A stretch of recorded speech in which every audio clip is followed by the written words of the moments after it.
বড় ভাই হ্যাঁ ভাই। পূরণ করার জন্য সিঙ্গাপুরে আইলাম। ভাই, বাবা মার আশা পূরণ করার জন্য সিঙ্গাপুর আইছি। ছোট থেকে অনেক কষ্ট করে বড় করছে, অনেক টাকা পয়সা দিয়ে বিদেশ পাঠাইছে।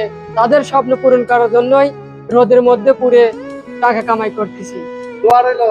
ও আল্লাহ, আমার মাকে তুমি হাজারে বছর বাঁচিয়ে রেখো, আমার বাবাকে হাজার বছর বাঁচিয়ে রেখো। আমি স্বপ্ন বেছে দেব, আমার রক্ত বেছে দেব। ও আল্লাহ, আমার বাবাকে হাজার বছর বাঁচিয়ে রেখো, আমার মাকে তুমি হাজার বছর বাঁচিয়ে রেখো। আমি স্বপ্ন বেছে দেব, আমি রক্ত বেছে দেব। ও আল্লাহ,